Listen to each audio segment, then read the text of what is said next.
Bueno, muchas gracias. Muchas gracias por la invitación, hermanos. La verdad que es un privilegio poder estar con ustedes, tener esta participación, compartir.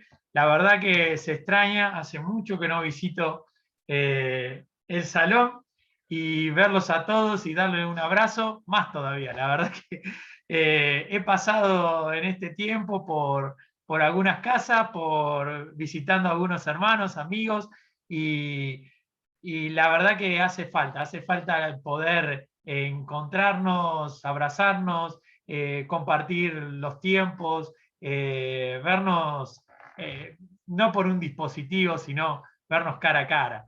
Pero bueno, no queda otra, estamos en esta situación y la verdad que a pesar de todo yo tengo que reconocer que en mi caso, ha sido de mucha bendición el que podamos contactarnos, podamos encontrarnos, podamos vernos a pesar de la distancia.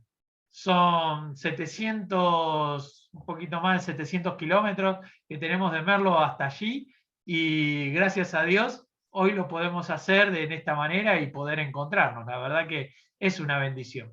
Hay cosas que obviamente nos duelen, que son difíciles, pero hay otras cosas que ha sido de mucha bendición. Y como esto, bueno, con muchas iglesias, hermanos de todos lados que nos vamos conociendo, y es hermoso poder saber que tenemos familia en otro lugar que no sabíamos que existía. ¿Eh? Es increíble eso. Así que bueno, damos gracias a Dios por este tiempo. Yo voy a necesitar compartir pantalla, así que no sé si me tienen que habilitar. A ver, si me tienen que habilitar. Me voy Se te diciendo. Bueno, habilitan. listo, entonces. No, todavía no me habilita. Espero que me habilite. Bueno, ahora sí. Bueno, yo traje para hoy un, un tema bastante conocido. Veo varias maestras que fueron mías de la escuela dominical, no voy a nombrarlas para que no se sepa la edad. La realidad es que varias maestras tuve de las que están acá presentes y doy gracias porque cuando leo estas historias realmente me hacen acordar de todo lo que me han enseñado, todo lo que he aprendido y comúnmente se usa mucho esta historia en lo que es la escuela dominical, es la historia de la alimentación de los 5.000. Es una clásica historia de donde siempre sacamos escuela dominical, horas felices, utilizamos esta historia. Pero quiero que podamos hacer el énfasis en estos 3 puntos que yo puse acá. Un gran milagro, un gran principio y una gran experiencia. Y eso es lo que vamos a estar viendo en este tiempo.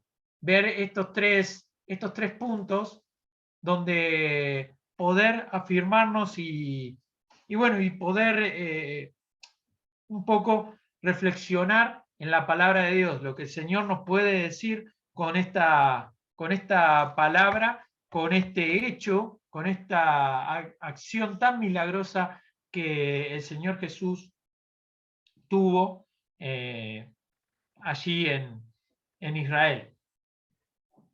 Vamos a estar leyendo, yo le voy a pedir a Dami, que está acá al lado mío, que me lea los pasajes, así no me tienen que escuchar a mí todo este tiempo. Ella me va, ya que está acompañándome, si no le hubiera pedido que todos, si estuviéramos en forma presencial, me gustaría poder compartir la lectura entre todos, pero vamos a hacer así y yo le voy a pedir ahora que Dami lea este pasaje, lo que tenemos acá, Juan 6, del 1 al 15 vamos a estar leyendo.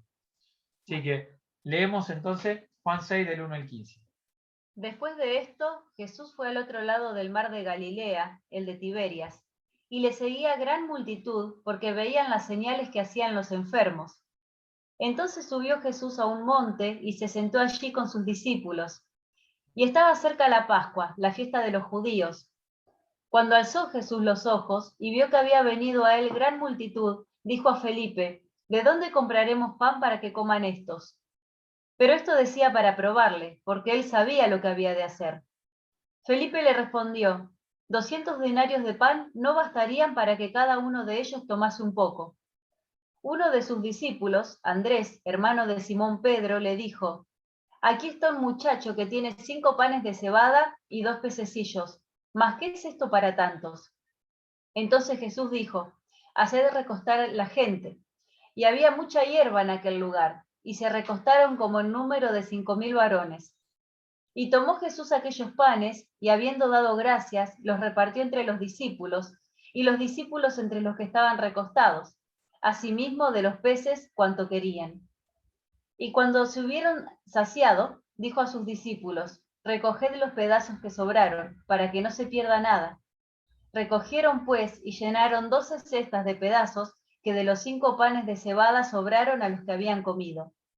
Aquellos hombres entonces, viendo la señal que Jesús había hecho, dijeron, este verdaderamente es el profeta que había de venir al mundo. Pero entendiendo Jesús que iban a venir para apoderarse de él y hacerle rey, volvió a retirarse al monte él solo. Bien, bien. Vemos acá un accionar del Señor Jesús y vemos accionar de 3 elementos. Vamos a estar viendo. Es decir, lo que es la multitud, lo que son los discípulos y lo que hace el Señor. Fíjense que lo primero que podemos ver es que le seguía una gran multitud. ¿Por qué le seguía? Bueno, le seguía por las señales, le seguían o por las bendiciones. Si nosotros nos podemos ver todo esto, vemos que sí, le seguían por las señales. El Señor necesitaba hacer señales, tenía que hacer señales. Era necesario que el Señor haga señales, es decir, demostrando, representando lo que Él es y demostrando que Él venía de Dios, que tenía el poder de Dios. Y nosotros vemos esas señales. Si ustedes se ponen a ver anteriormente en los capítulos anteriores de acá de Juan, van a ver la primera señal que en la boda de Caná, que estamos hablando de que el Señor convierte el agua en vino. Fíjense que el Señor hace un milagro impresionante. Esas 6 tinajas llenas de agua fueron transformadas en vino. La obra que hace el Señor, el poder que tiene el Señor. El Señor es Dios creador. Nosotros decimos, bueno, sí, es Dios creador. ¿Y cómo hizo que el agua se transforme en vino? Bueno, el Señor, a ver, el proceso del agua para transformarse en vino es el agua cae ahí a donde está la vid plantada, la vid toma esa agua, la lleva hacia los frutos, hacia las uvas, la uva crece, se forman, una vez que ya están maduras, se quitan esa uva, se pisan, se escurren, se saca todo ese líquido, se deja fermentar y tenemos el vino.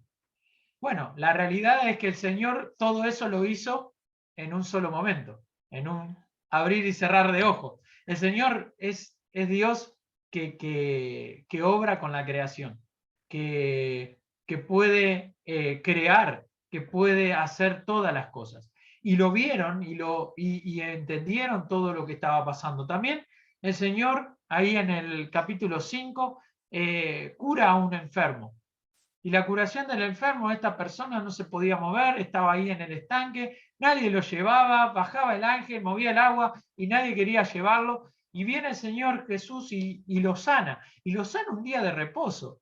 Y el día de reposo, dicen, ¿cómo lo van a sanar los judíos, los religiosos en esa época? ¿Cómo no va a sanar el día de reposo? Y ahí el Señor Jesús le dice, pero a ver, esperen un poco. Yo trabajo, mi Padre en este momento está trabajando. Y nosotros vemos eso y decimos, uy, ¿cómo es esta cosa? El Señor Jesús parece que estuviera invalidando el día de reposo. Y no es así. El Señor está haciendo misericordia todos los días con nosotros. La misericordia de Dios es nueva cada mañana. Grande es tu fidelidad, dice el texto. Y nosotros continuamente necesitamos la misericordia de Dios. ¿Y qué hizo el Señor el día de reposo con esta persona enferma? Hizo misericordia. Porque esa persona no era ayudada por nadie, ni el día de reposo ni un día no reposo. No era ayudada por nadie y sin embargo el Señor se conmueve, tiene misericordia y lo sana. Y así muchas señales más que podemos ver, pero las personas realmente lo seguían porque querían las bendiciones, querían la bendición que el Señor podía hacer. Vamos a leer uno de los versículos ahí en Juan 6, 25, ahí nomás damos vuelta a la hoja y lo podemos ver.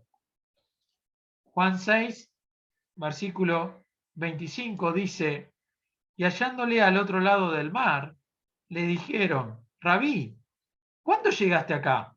Respondió Jesús y le dijo: de cierto os digo, que me buscáis, no porque habéis visto las señales, sino porque comiste el pan y os saciaste. Trabajad, no por la comida que perece, sino por la comida que a vida eterna permanece, la cual el Hijo del Hombre os dará, porque a éste señaló Dios el Padre. Y el Señor Jesús le dice claramente: miren, ustedes vienen a mí por las bendiciones.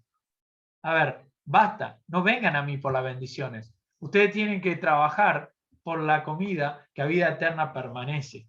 ¿Y cuántas personas van al Señor por las bendiciones? ¿Cuántas personas se acercan a Cristo por las bendiciones? Creo que la mayoría de las personas han llegado a Cristo en parte por las bendiciones. Y no está mal llegar por las bendiciones a Cristo, porque sabemos que muchas veces nos sentimos necesitados de otras cosas que tocan ahí nuestro corazón y lo quiebran y vemos que necesitamos mucho más de Cristo. Necesitamos mucho más de lo que podemos recibir en lo que es este mundo carnal, este mundo, es decir, material. Lo que nosotros necesitamos es eterno. Y ahí a donde tomamos una verdadera decisión. Pero la realidad es que las personas comúnmente buscan al Señor Jesús por las necesidades. ¿Cuántas personas buscan, es decir, lo que puede ofrecer el Señor Jesús? Nosotros mismos muchas veces lo hacemos de esa manera, predicamos por la necesidad. Las personas continuamente, es decir, no se acuerdan, normalmente no se acuerdan del Señor. Y ellos, ¿cuándo se acuerdan? ¿Cuándo una persona se acuerda de Cristo? ¿Cuándo una persona se acuerda de Dios? Cuando tiene una necesidad, cuando está pasando por algo que no puede resolver, sea tal vez un problema económico, sea un problema de salud, sea un problema sentimental, se acuerda de Dios cuando está desesperado y cuando no puede resolverlo. Y la mayoría busca saciar con Dios las necesidades, pero nosotros mismos cuando predicamos al Señor, ¿cuándo lo hacemos? Muchas veces predicamos o presentamos al Señor, porque tal vez no es una predicación, pero nosotros presentamos al Señor. Cuando hay una necesidad, cuando vemos de la persona una necesidad, vemos que, uy, no, pero mirá, este está pasando por tal problema de enfermedad, hoy voy a decirle, vos necesitas a Cristo, necesitas pedirle a Dios, necesitas llegar a Dios y conocerlo, y Él te puede sanar, Él te puede ayudar, Él te puede bendecir. No lo hacemos así. Muchas veces lo terminamos haciendo de esa manera. No le presentamos a una persona que está bien, que tiene toda su vida acomodada, que no está enfermo, que no tiene problemas familiares. No le decimos: che, y si morís hoy, ¿dónde te vas? No le planteamos esas cosas, porque no afecta, medio, somos muy duros cuando hacemos estas cosas, pero cuando hay una enfermedad, cuando hay algo que preocupa, algo que angustia, algo, nosotros podemos presentarle a Cristo. Y hacemos exactamente esto. ¿Qué traemos a la gente? Para recibir las bendiciones y no para recibir lo que el Señor realmente quiere, que es una comunión, una relación con Él. Hay un versículo que quiero compartirle, que esto tendría que ser lo que sucede en cada persona cuando se encuentra con Cristo. Vamos a Hechos 9. Acá tenemos un encuentro directo con el Señor. Hechos 9, versículo 6, dice: él, temblando y temeroso, dijo: Señor, ¿qué quieres que yo haga? Y el Señor le dijo, levántate, entra a la ciudad. Bueno, y ahí tenemos todo lo que pasó con Pablo. Pablo se encuentra con el Señor y la pregunta de Pablo es, Señor, ¿qué quieres que yo haga? Cuando te acercas al Señor, ¿qué estás buscando? Yo no sé si aquí hay alguno que todavía no tiene una verdadera relación con Dios, pero la realidad es que nosotros nos tenemos que acercar a Cristo para preguntarle qué quieres que yo haga. El Señor ya hizo todo por nosotros. Él pagó el precio de nuestras culpas. Él pagó el precio por nuestro pecado. Él nos da la salvación. Él murió, resucitó. Él tiene preparado un lugar para cada uno de nosotros. Sin embargo, no lo vamos a obtener si no ponemos toda nuestra fe en Cristo y empezamos a vivir una vida que a Él le agrada. Señor, ¿qué quieres que haga? Comúnmente no hacemos esa pregunta. Pero el Señor quiere que nosotros preguntemos eso, que nosotros empecemos a tener esta relación con Él. Y tal vez si todavía no la tenés, es necesario que hoy lo hagas. Las personas se mueren. Las personas hoy están pasando por un ataque que es por un virus que llega sin que te des cuenta y al que está tal vez más sano, enferma de muerte. No sabes cuánto tiempo vas a tener. No pierdas la oportunidad de entregarle toda tu vida a Cristo. No hay lugar mejor que estar en las manos del Señor. Pero seguimos con nuestro estudio. ¿Qué pasó? Bueno, el Señor les pone, le dice, bueno, ¿de dónde vamos a sacar para todos esto? La multitud está ahí, hay que darle de comer. Bueno, y el Señor pregunta, ¿de dónde vamos a sacar? Y nosotros podemos decir, Señor, ¿qué? Vos no sabías, es decir, vos sos el que sabe todo, el que tiene el control. Señor, nos preguntá a nosotros, ¿de dónde vamos a sacar?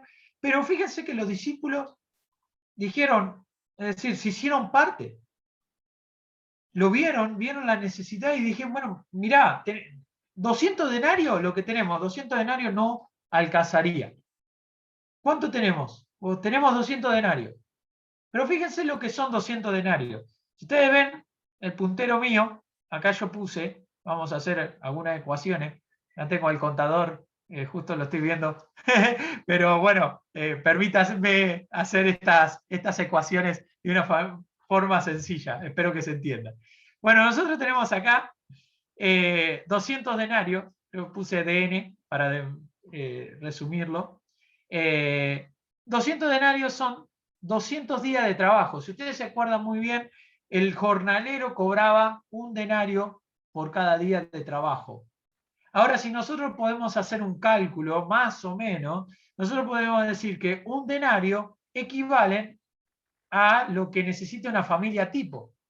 Y una familia tipo necesita, mínimamente, son 4 comidas para 4 personas. Una familia tipo, 4 personas, 4 comidas para 4 personas. Entonces, 200 denarios, la cuenta tiene que ser 16, porque estamos hablando de 4 comidas para 4, entonces ahí tenemos 16 comidas, por 200 equivale a 3.200, 3.200 porciones de comida. 3.200 porciones de comida no es poco. Es decir, si ustedes se ponen a pensar 200 denarios para 12, 13 con el Señor, era bastante dinero. Y era para muchos días de comida. Estamos hablando de aproximadamente, tenemos varios meses de trabajo con 200 denarios. Entonces, tenían una buena cantidad de dinero y la estaban ofreciendo al Señor. Se la estaban dando. Estaban diciendo, mirá, tenemos esto, pero ni esto alcanzaría. Y si ustedes se ponen a ver sobre la ecuación, vemos que dice la palabra que eran 5.000 hombres y sin contar mujeres y niños. Estamos calculando, esto es algo que se calcula, alrededor de 10.000 personas. Estamos diciendo que si bien hubieran estirado tal vez el dinero y hubieran llegado a 4.000, tampoco hubieran alcanzado. No hubiera sido suficiente para alimentar todo esto. Pero piensen una cosa, ¿en qué panadería ellos iban a comprar todo esto? Porque tal vez uno dice, bueno, si tuvieran la plata, podrían comprarlo. Sí, pero alguien lo tenía que fabricar. Es decir, vos vas y le decís a una panadería, mirá, necesito comida para 10.000 personas, hacémela y en 5 minutos vuelvo. Es decir, no iba a pasar eso, no iba a suceder eso. Así que estamos hablando de una situación bastante difícil para resolver, obviamente, los discípulos. Pero también presentan lo que tienen. ¿Y qué otra cosa tienen? Bueno, tienen los 5 panes y los 2 peces. Y presentan acá esos panes que tenían, esos peces que tenían, y se lo dan al Señor y le dicen, Señor, mirá, no, tenemos 200 denarios, no alcanza. ¿Y qué más tenemos? Y tenemos esto, tenemos los 5 panes y 2 peces. Dámelo poco que yo puedo hacer la obra. Y el Señor hace la obra con poco. De hecho, multiplica estos panes y estos peces. ¿Y cómo lo hace? Bueno, el Señor tiene un método, lo repartió. ¿Qué hace? El Señor Jesús agradece y reparte a sus discípulos. El Señor Jesús ora, agradece por esa comida y empieza a repartir. Acá tenemos quien provee. El que provee es el Señor. Él va cortando, va quebrando y va repartiendo esos pedazos. ¿Y qué tenemos? Los que sirven. Los 12 toman los pedazos y los reparten entre aproximadamente 10.000 personas. Ellos son los que sirven. Ellos toman de lo que el Señor le da y reparten a todos los que están en ese lugar. Y después tenemos lo otro. La gente toma, se sienta y come. Los que reciben. Los que reciben. Ellos están sentados, ellos están acostados. Si ustedes ven en otros pasajes donde habla de justamente de este milagro, habla también de que el Señor los fue distribuyendo, hizo algo bien administrado, bien ordenado, para que ellos pudieran repartir. Pero vemos que el Señor va marcando principios en todo esto. Principios que los discípulos tienen que entender. Bueno, uno de los principios es lo que dice Hechos 20:35. Más bienaventurado es dar que recibir. Ellos tenían que aprender a todo esto. Tenían que dar, tenían que proveer. Tenían que tomar de lo que el Señor le daba y tenían que darlo. Y ellos iban a aprender que más bienaventurado es dar que recibir. Por otro lado, tienen otras cosas que tienen que aprender, que es lo que dice 1 Juan 4, 10 y 11. En esto consiste el amor, no en que nosotros hayamos amado a Dios, sino que Él nos amó a nosotros y envió a su Hijo en propiciación por nuestros pecados. Amados, si Dios nos ha amado así, debemos también amarnos unos a otros. Y el Señor muestra cómo es el amor. El amor es práctico. El amor, el principio del amor es acción. Y nosotros tenemos que tener ese amor práctico, pensando en las necesidades y cómo servir. Pero piensen una cosa, creo que todos, es decir, yo no estuve en campamento con todos los que están acá, pero más o menos todos nos acordamos de los campamentos y que hemos tenido campamentos juntos. Una de las cosas que siempre me viene a la mente cada vez que estoy pensando en esto, pienso en los discípulos que estaban repartiendo. Imagínense los discípulos repartiendo y hagámonos la escena del campamento. Se reparte, es decir, tocó el día de la milanesa y me toca repartir. Me toca servir las mesas y tocó el día de las milanesas. O tocó el día de las pizzas. ¿Y qué pasa? Y vos vas a agarrar y repartir. Y cada vez quedan menos milanesas o cada vez quedan menos pizzas. Y vos sabés que todos los que están ahí, eso le encanta y comen doble.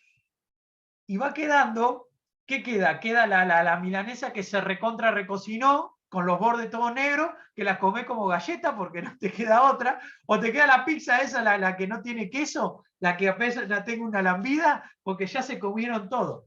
Yo pienso en los apóstoles en ese momento y me hago la idea de decir, voy a buscar, agarro esa fuente, le llevo pensando, Señor, ¿alcanzará? Porque nosotros también tenemos hambre. Nosotros estamos repartiendo y también nos agarra hambre. Y nosotros estamos agarrando acá y se la estamos dando a esa cantidad de gente que es exorbitante y nosotros nos estamos encontrando con que cada vez va a quedar menos. Si era poco, imagínate cuánto va a reproducir el Señor. Y eso también podría estar en los apóstoles. Y no solamente eso, sino piensen en la cantidad de personas a las que tuvieron que servir.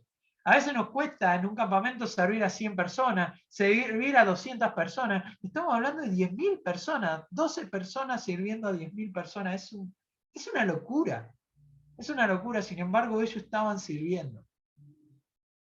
Es importante todo esto, porque el Señor marca principios que tenemos que entender, principios que tenemos que trabajar.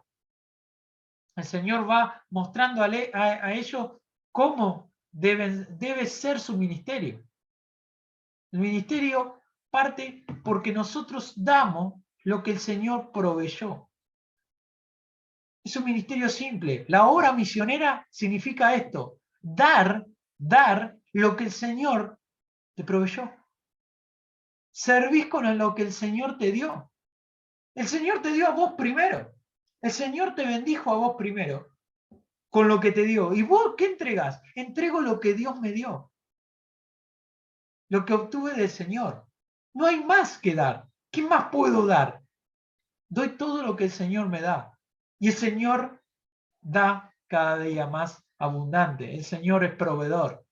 Tenemos un Dios proveedor. A veces nos olvidamos de eso, que tenemos un Dios proveedor. Y a veces no confiamos tanto en el Señor como decimos que confiamos.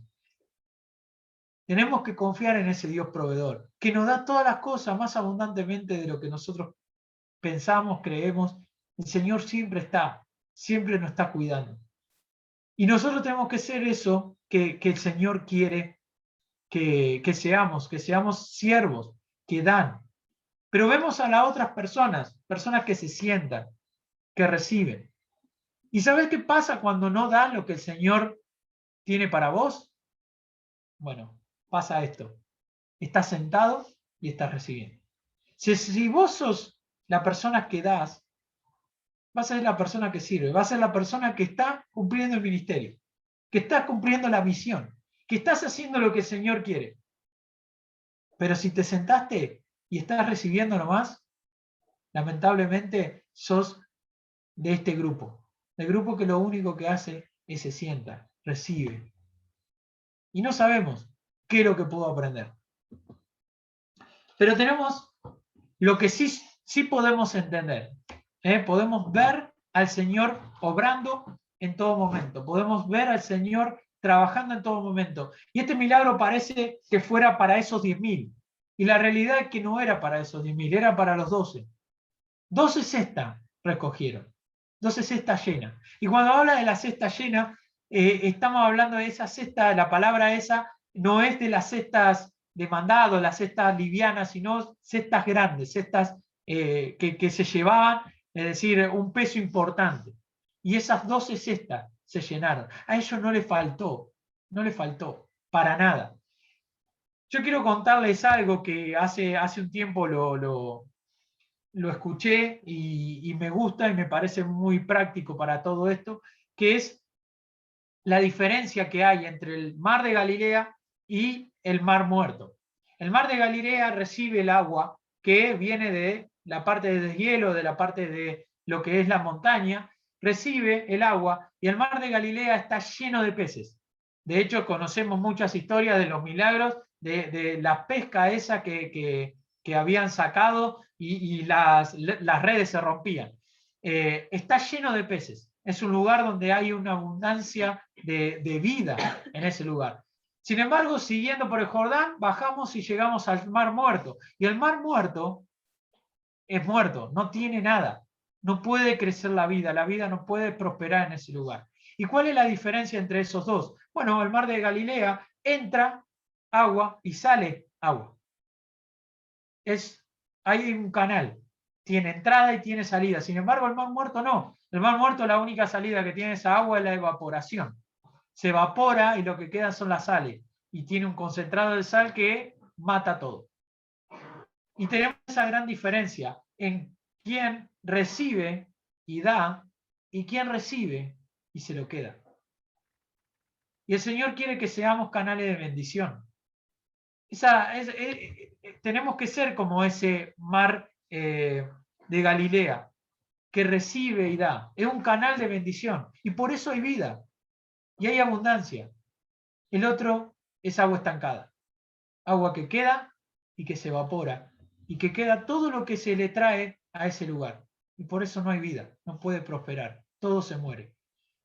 Nosotros, el Señor nos manda a ser un canal de bendición. Y lo vemos. Y los apóstoles aprendieron eso. Aprendieron claramente que ellos podían ser un canal de bendición. No sabemos qué podían aprender los demás. Pero vemos a los apóstoles aprendieron estas cosas. Primero, participaron en las soluciones. Ellos fueron partícipes de lo que había, el problema que había. Ellos tenían un problema, el Señor plantea un problema y ellos son parte de la solución a ese problema. Ellos están sirviendo con el Señor. ¡Qué oportunidad gloriosa de poder ser parte de la obra del Señor! El Señor no necesita nada de nosotros.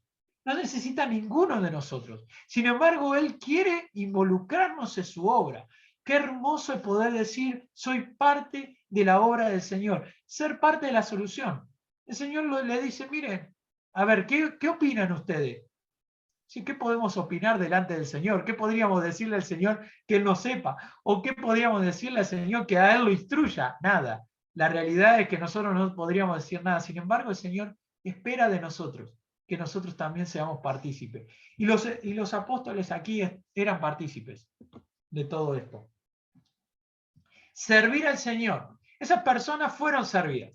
Los que estaban sentados fueron servidos, pero ellos estaban sirviendo al Señor.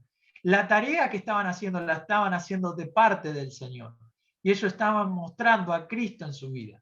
Estaban mostrando la obra de Cristo. El hecho de dar, el hecho de repartir, el hecho de bendecir.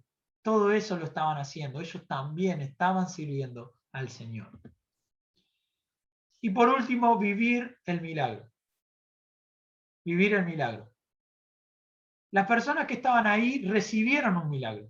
Recibieron del Señor un milagro, pero los apóstoles, los discípulos que estaban en ese momento, estaban viviendo el milagro. Ellos eran parte del milagro del Señor y eso es fabuloso. Ellos pudieron vivir el milagro. Miren, no sabemos cuánto de todos estos 5.000, 10.000 que estamos calculando se convirtieron.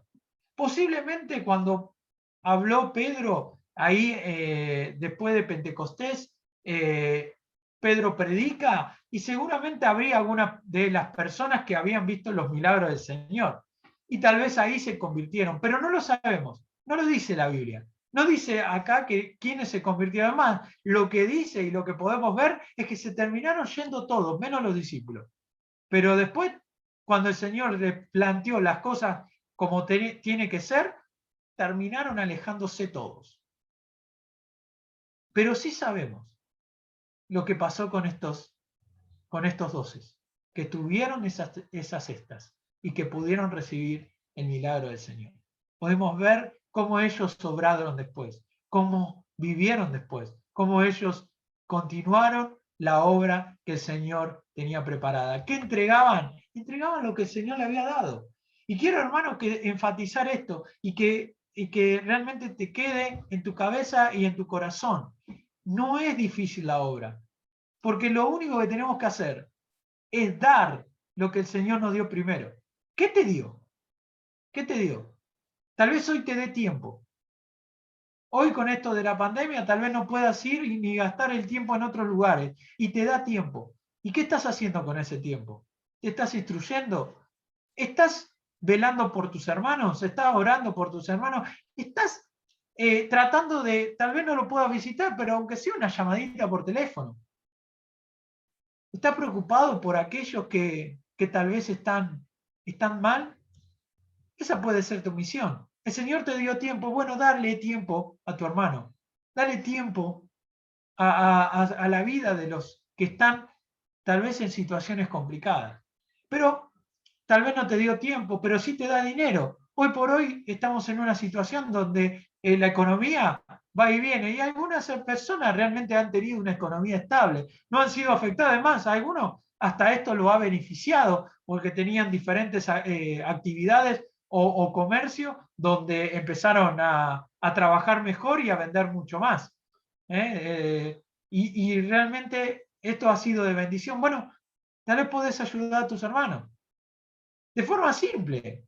¿Cómo estás? ¿Cómo está tu trabajo? Acordate de aquel que está pasando por necesidad. Bueno, vas al mercado y en vez de comprar un kilo de arroz, compra 2. En vez de comprar un kilo de fideo, compra 2. Una lata de tomate, no, compro 2. Y lo mismo que me traje a mi casa se lo llevo a mi hermano. Y no es tan gravoso. Pero al hermano lo ayudaste. Y fuiste parte y fuiste un canal de bendición. ¿Cuántas veces necesitamos ser un canal de bendición? Todos los días. El Señor nos bendice todos los días. Y todos los días necesitamos ser un canal de bendición. Tal vez el Señor te capacitó, te dio conocimiento, te dio sabiduría en la palabra. Bueno, entregá la palabra. Compartila con otro. Da una palabra de aliento. Sí, un versículo, una palabra de aliento puede ser de mucha bendición. Y tal vez uno dice, y no, pero todos tenemos la Biblia, ¿qué va a necesitar? A veces nos quedamos con eso, con que mi hermano, no, ¿qué va a necesitar de mí? Y puede ser una palabra de aliento, una palabra de bendición. Bueno, todos podemos ser de una u otra manera canales de bendición. Solo está pensar qué me está dando el Señor, qué es lo que me está entregando y qué puedo entonces yo dar. Si el Señor me está dando bendición, bueno, esa bendición yo la tengo que entregar. Tengo que ser el canal de bendición. Y poder ser no parte del milagro, no el que recibe el milagro, sino el que vive el milagro de Dios cada día. Quiero dejarle con una frase. Un milagro recibido es de buen testimonio. De hecho, todos los que vieron ese milagro pudieron decir, miren, este es el profeta que estábamos esperando. Es de buen testimonio. Pero un milagro vivido es experiencia y relación. No se priven de tener una experiencia y una relación cercana con el Señor. Seamos canales de bendición. El Señor nos demanda a cada uno de nosotros poder dar todo aquello que Él nos dio primero. Que el Señor les bendiga.